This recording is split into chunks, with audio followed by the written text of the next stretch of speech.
I originally had this episode being dedicated to one of my favorite characters of all time, Static Shock.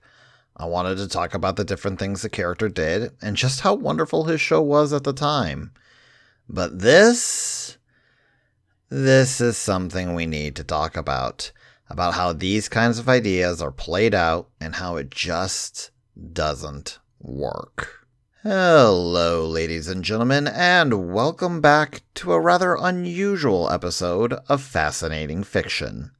So yeah, the Powerpuff Girls are getting a gritty 90s-style reboot for the CW where they're envisioned as 20-something-year-olds that have grown resentful thanks to losing their childhoods to years of fighting crime.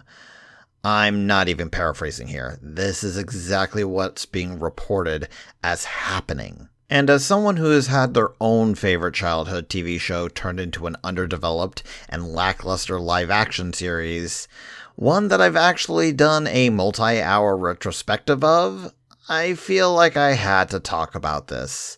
It won't stop the same thing from happening to the Powerpuff Girls, but I still wanted my voice to be heard about this. So let's go over the problems of turning any animated show, or special, or movie, or what have you, into a live-action counterpart. And really, there's a lot to go over. The first and most immediate problem you're going to be having is the fact that live action, by its very nature, is limiting because we see real people. And I don't mean this in a bad way either. This is really just a simple fact of life. By having real-life actors and focusing on the realism of the world around them, you're automatically grounding the audience in rules that they are familiar with and deal in their day-to-day life. It takes a lot of work and a lot of trust to get them past this to accept the more surreal or outlandish aspects of any show or movie. This is one of the main reasons that when Marvel started their cinematic universe, they did so with Iron Man, since it allowed them to establish what worked for that world and how crazy things could go, which led into the rest of the universe the moment Nick Fury was introduced at the ending teaser of the original film. It's because of this that you're going to face the problem of how to adapt certain characters, and the backlash you're going to get if you don't adapt certain characters. I have a very hard time envisioning how the heck they're going to be able to do live-action versions of characters like Mojo Jojo, Fuzzy Lumpkins, the Gang Green Gang, or any of the other villains of the show that are, well, cartoony by their very nature. They're meant to be silly, over the top, and have character quirks that don't really compare to other villains that we're familiar with, and their very designs are something that are very hard to portray realistically. Then there's also the initial story that we're given to consider, the fact that the girls are resentful of their lost childhoods. Now, this isn't to say that you can't do this kind of storyline for kid superheroes. Heck, Steven Universe Future actually showed us what would happen that when you are a kid superhero, you have a bunch of psychological trauma that I'm surprised was even allowed to air on that show sometimes. Regardless, the problem here actually becomes twofold, as not only is the original series of the Powerpuff Girls constantly showing us these characters having a fairly normal and enjoyable childhood even with the superheroics, but it's honestly the fact that we're very likely not going to be able to see the growth into these resentful main characters. Part of the reason that the change in personality and the overall themes of Steven Universe Future went over so well, at least in my opinion, was the simple fact that we had been with him for 4 seasons and a movie before all this, seeing all the things that the main character has gone through that resulted in him cracking and breaking down as he does in the series. Blossom, Bubbles, and Buttercup aren't really going to be able to get that same transition time. They're going to be starting off as these characters that we're going to be presented with, and that alone is going to cause immediate backlash from anyone who actually is a fan of the original versions, simply thanks to them being unrecognizable.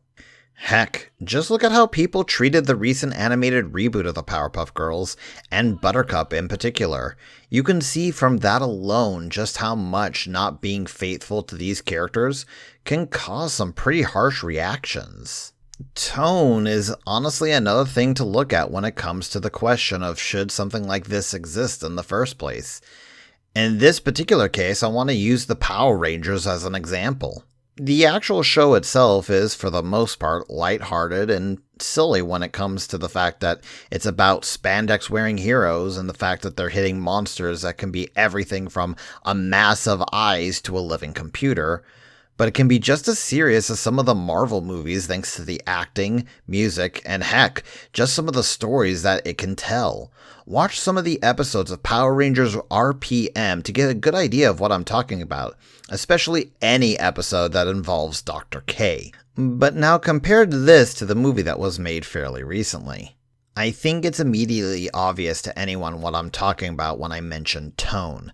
The colors of this movie are muted compared to the original series. Its design is sharper and more aggressive. The characters are all more world-weary, if not hostile at some points. And the characters that most of the fans of the original team would consider to be a second father to the Power Rangers, Zordon, is, well, more of a drill sergeant and one with ulterior motives. And this is just about the tone of the film. Anyone else who's expecting to go into this movie and have it be a proper representation of the series is going to be sorely disappointed, regardless of actually how good or bad the film itself turned out.